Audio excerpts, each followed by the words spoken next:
지금부터 제7공화국 선진대국 대개혁 100+1 중에서 정치 분야 개혁 과제를 말씀드리겠습니다.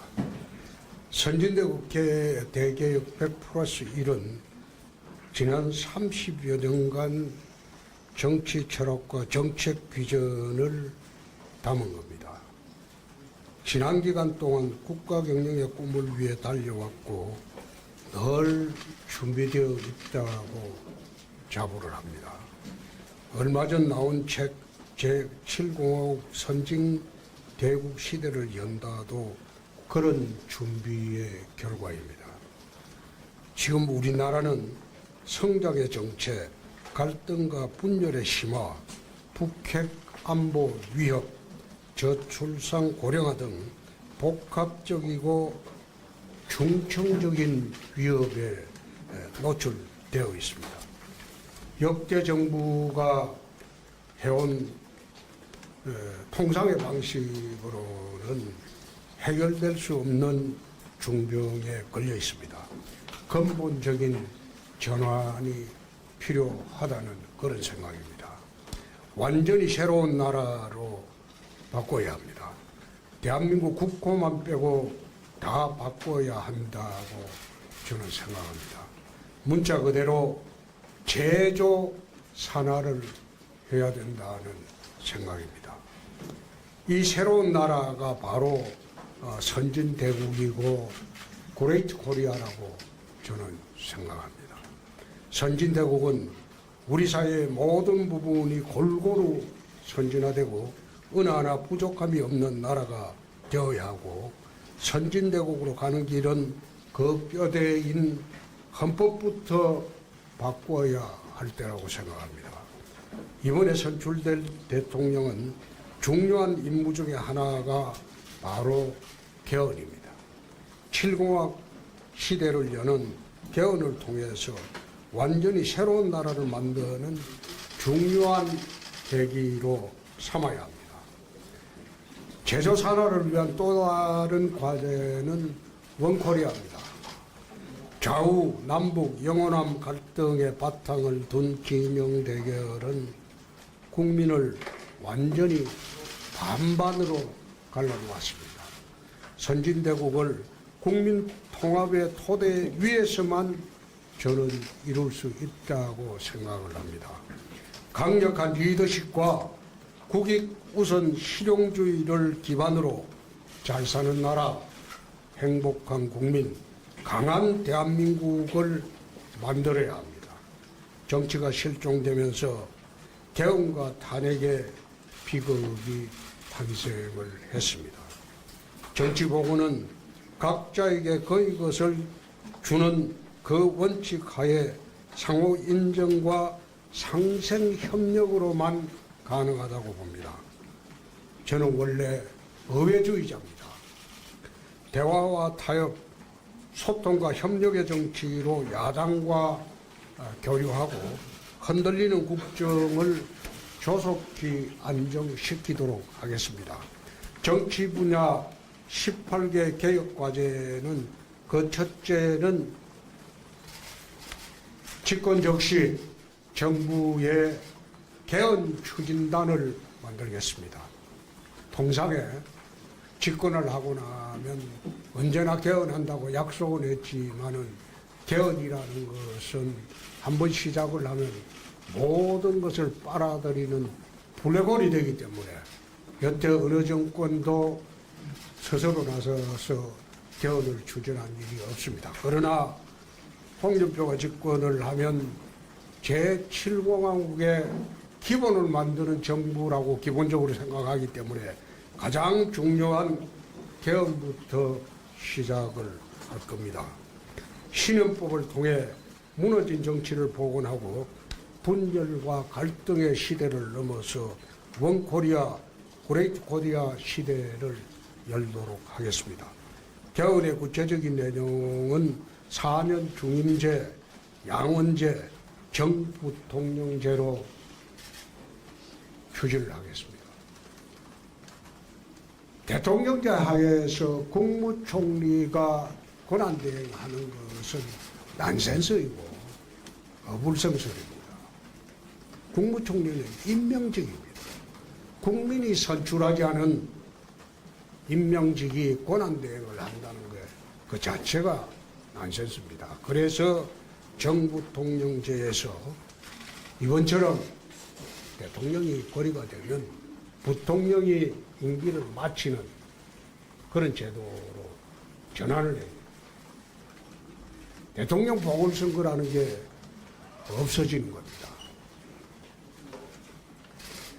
헌법재판소를 폐지하고 대법원의 헌법재판부를 두도록 하겠습니다. 육공 시절의 상징적인 게 헌법재판소입니다. 그런데 그 헌법재판소가 정치적 중립을 지키지 못하고 헌법재판소 자체가 정치적 사법기관으로 전락을 해버렸습니다. 임명 절차를 보면 국회 3명, 대통령 3명, 대법원장 3명, 국회 3명 중에서 여야 1명, 또 여야 합의로 1명, 이런 식으로 하다 보니까 이게 정치적 사법기관으로 전략을 했기 때문에 더 이상 이런 독일식 헌법재판소는 존치를 하기 어렵습니다. 그래서 미국식으로 대법원의 헌법재판부를 두면 됩니다. 이번처럼 탄핵이나 정당해산 같은 경우에는 전원재판부로 돌리고 나머지는 사인으로 구성된 헌법재판부에서 헌법재판을 하면 됩니다. 그렇게 해서 중립적인 대법원 판사들로 하여금 헌법을 담당하게 하는 것이 맞다는 생각입니다. 선거관리위원회는 너무도 말썽이 많아서 대수술을 하도록 하겠습니다. 대통령은 청와대로 복귀해야 됩니다. 청와대는 국격의 상징이고 나라의 상징입니다. 저는 윤 대통령께서 청와대를 나와서 용산에 갈 때 참 저것은 잘못하는 일이다. 대통령 5년 단임제 대통령이 나라의 상징인 청와대를 이리저리 옮기고 청와대에 나와서 용산 한 기퉁이에 있는 것, 나는 그게 맞지 않다는 생각입니다. 대통령의 권위뿐만 아니라 국격도 무너지는 그런 상황입니다. 미국 대통령이 백악관이 마음에 안 든다고 다른 데서 옮기게 하는 그런 제도는 사실상 없습니다. 그래서 국격의 상징인 청와대는 다시 정비를 해야 될 것으로 봅니다. 고위공직자 범죄수사처를 폐지하고 특별감찰제도를 도입하도록 하겠습니다. 이것은 여러분들이 계엄수사 과정에서 명백히 보셨듯이 공수처는 그거는 아무런 의미 없는 기관입니다. 신탕평을 통해서 정치를 복원하도록 하겠습니다. 인재를 등용하는데 여야를 가리지 않겠습니다. 우리 편만을 위한 그런 정권은 되지 않도록 하겠습니다. 국익을 최우선으로 하고 좌우를 아우르는 그런 정부를 만들도록 하겠습니다. 중대선거구제를 도입하도록 하겠습니다. 소선거구제는 선거 과정이 전쟁 상황으로 벌어지기 때문에 선거 끝난 후에도 여야가 봉합되기가 어렵습니다. 그리고 영남, 호남 등 지역 독점 구조는 타파되어야 됩니다. 규제법령을 대정비하겠습니다. 우리나라는 여러분들 국회를 가보면 한 회기 동안 수백 건의 법률이 통과가 돼요. 미국 같은 경우에는 그 큰 나라 다스리는데도 새로운 법령이 1년에 100건이 안 됩니다. 법률 하나 통과시키려면 몇 년에 걸쳐서 청문 절차를 거치고 신중에 신중을 거듭합니다. 그러나 우리나라 국회 여러분들 열릴 때마다 오십시오.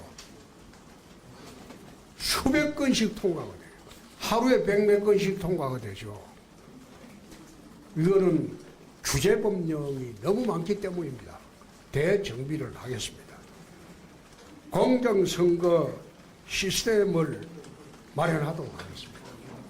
선관위가 부정이 있다. 채용 과정에 문제가 많았다. 그래서 선거를 공정하게 치르지 못한다. 그런 의혹이 많습니다. 그래서 공정선거 시스템을 새로 마련하겠습니다. 그리고 여론조사법을 만들도록 하겠습니다. 지금 대한민국의 여론조사라는 것은 2, 3% 응답, 5, 6% 극히 광적인 지지 집단의 응답만으로 그게 여론조사로 둔갑하고 있습니다. 설문 만들 때부터 편향되게 만들고 있습니다.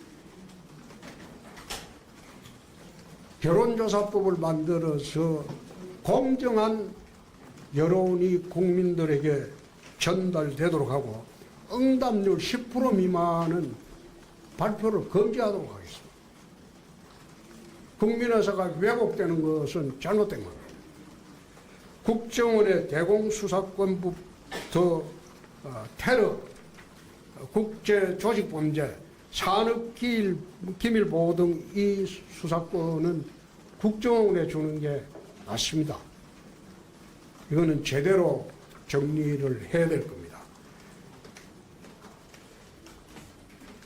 대테러라든지 대공수사는 몇 년을 지속해야 됩니다. 경찰력으로 되지 않습니다. 국제관계 수사도 경찰력으로 해결하기 어려워요. 그래야 국정원의 전문성을 살려줘야 됩니다. 마냥 국내 정치만 관여하지 못하도록 하면 되지 국정원을 형해시킬 수는 없어요. 그러면 차라리 폐지를 하든가. 그래서 제대로 된 기능을 살려야 됩니다. 한국판 FBI 국가수사국을 만들도록 하겠습니다. 지금 대한민국 수사구조는 참 기가 막힌 수사구조죠. 공수처 있지, 검찰 있지, 경찰 있지, 세 개 기관이 서로 간할꾼 싸움하고 다투고 이번에 수사할 때 한번 보십시오. 코미디 같은 일이 벌어지고 있어요. 그래서 수사기구를 통폐합하겠습니다. 한국판 FBI로 국가수사국을 창설하고 경찰로부터 독립시키겠습니다. 그리고 모든 대한민국 범죄 수사는 국가수사국에서 전담토록 하겠습니다. 검찰의 1차 수사권은 폐지하도록 하겠습니다. 검찰은 공소 유지를 위한 보안 수사권만 가지도록 하겠습니다. 개헌할 때 영장 청구권도 검사 또는 사법경찰관을 병립시켜서 영장 청구권을 독점하는 형태를 하지 않도록 하겠습니다. 원래 검찰은 수사를 전담하는 게 아니고 공소 유지와 보안 수사권만 가지도록 그렇게 하고 모든 수사는 국가수사국, 경찰로부터 독립된 국가수사국을 만들어서 거기서 모든 수사가 이루어지도록 하겠습니다. 외국인 국민투표권을 축소하겠습니다. 상호주의에 입각해 외국인 국민투표권 부여를 하지 않도록 하겠습니다. 우리나라 국민들이 에게 해외에 있는 국민들에게 투표권을 줄 때 그때 상호주의에 입각해서 하도록 하겠습니다. 외국인 근로자의 최저임금의 예외 조항을 두도록 하겠습니다. 국내 근로자가 같은 최저임금제나 여러 가지 임금의 차등을 둘 수 있도록 그렇게 하겠습니다. 중소기업이 참 어렵습니다. 최저임금 이거 제도도 산정 방식이나 위원회 제도도 수정을 해야 될 겁니다.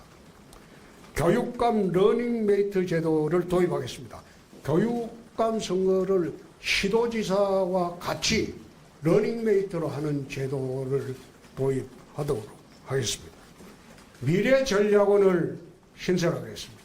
정부 부처는 통폐합하고 대신 미래전략원을 만들어서 국가의 중장기적 모든 미래전략은 미래전략원에서 전담하도록 하겠습니다. 정부 부처도 18개 부처를 13 내지 14개 부처 정도로 통폐합하도록 해서 작고 효율적인 정부로 만들겠습니다. AI 전자정부를 구현하도록 하겠습니다. 오늘 말씀드린 18가지는 우리가